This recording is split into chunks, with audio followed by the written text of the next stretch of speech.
നമസ്കാരം.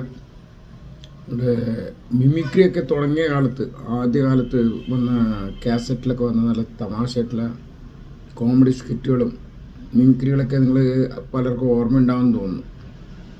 അതിലൊരു ശരിക്ക് സംസാരിക്കാൻ കഴിവില്ലാത്ത ഒരുത്തൻ കഥാപ്രസംഗം നടത്തുന്ന ഒരു കോമഡി സ്കിറ്റ് ഉണ്ടായിരുന്നു. അന്ന് നാക്ക് ശരിക്ക് വഴങ്ങാത്ത ഒരാൾ, തത്തമംഗലം തുകു നന്നായി പാതും, കോതമംഗലം തുകു നന്നായി പതയും, ഞാൻ എൻ്റെ ഒരു സ്ഥലത്തിൻ്റെ പേരും പറഞ്ഞ് തുകു പാടും നന്നായി പറയും എന്ന് പറഞ്ഞൊരു കോമഡി ആരാ ചെയ്തതെന്ന് എനിക്ക് ഓർമ്മയില്ല. അന്നേരം വെറും കാസറ്റൊക്കെ വന്നിട്ടുണ്ടായിരുന്നുള്ളൂ. ഇതുപോലെ ആ വീഡിയോസ് കാണാൻ നമുക്ക് ചാൻസ് ഉണ്ടായിട്ടില്ല.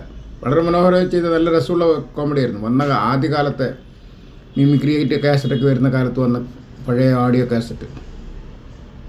അതുപോലെ ഇപ്പം നമ്മുടെ പെരുന്നാ സുഖു, അയാൾ എന്ന് നായർ ഇതിൽ NSSൻ്റെ തലപ്പത്ത് വന്നോ അന്ന് തുടങ്ങി നമ്മുടെ സമുദായത്തിൻ്റെ നഷ്ടം. ഞാനൊരു നായരാണെന്ന് പറയുന്ന നാണക്കേടായിട്ടുണ്ട്.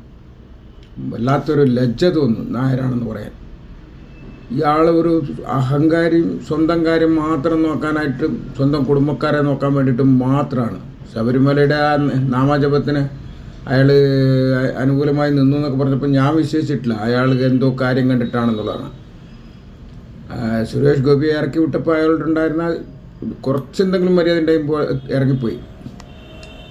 സുരേഷ് ഗോപിയുടെ കൂടെ ആ മര്യാദ ഇറങ്ങിപ്പോയി.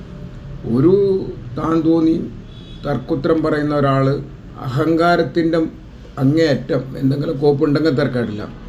എൻ്റെ അഭിപ്രായത്തിൽ ഒരു നായരും അയാൾക്ക് സപ്പോർട്ടല്ല. അവിടെ അയാളുടെ കുറേ സിങ്കിടുകൾ കാണും കൂടെ.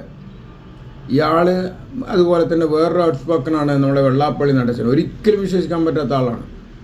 ഇവരെല്ലാവരും ഒന്നിച്ച് ചേരുന്നു എന്നുള്ളത് ഞാൻ ആദ്യം വിചാരിച്ചത് BJPക്ക് അനുകൂലമായിട്ടുള്ള പരിപാടി ആയിരിക്കുന്നു. പക്ഷേ അതൊന്നുമല്ല. LDFനെ വീണ്ടും അധികാരത്തിലെത്തിക്കാനുള്ള പരിപാടിയാണത്. ഇവരുടെയൊക്കെ മുന്നിലുള്ള ഏറ്റവും വലിയ ലക്ഷ്യം സാമ്പത്തികം മാത്രമാണ്. സാമ്പത്തികവും അധികാരവും മാത്രം. അല്ലാതെ സമുദായത്തിന് വേണ്ടിയിട്ടൊന്നും ഒരു ചെറിയൊരു മുട്ടുസൂചി പോലും എടുത്തിട്ടിട്ടില്ല. അങ്ങനത്തെ ഒരു ഗ്രൂപ്പാണ്. ഇവരെ രണ്ടുപേരെയും ഒരുപോലെ അകറ്റി നിർത്തണം. അതാണ് വേണ്ടത്.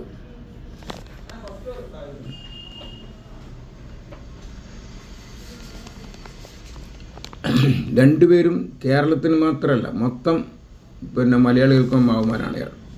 രണ്ടുപേരും സമുദായത്തിന് വേണ്ടിയോ അല്ലെങ്കിൽ ഇതിനു വേണ്ടിയിട്ടോ ഒരു കാര്യവും ചെയ്യാത്ത, അവർ സ്വന്തം നാടിന് വേണ്ടിയിട്ടും ഒരു കാര്യം ചെയ്യാത്ത ആൾക്കാരാണ്. ഇവരൊക്കെ എത്രയും വേഗം നമ്മളിവിടുന്ന് ഒഴിവാക്കേണ്ടതാണ്. രണ്ടുപേരും ആ രണ്ട് സമുദായത്തിനെ നശിപ്പിക്കാനായിട്ട് ഇറങ്ങിയ രണ്ട് ആൾക്കാരാണ്.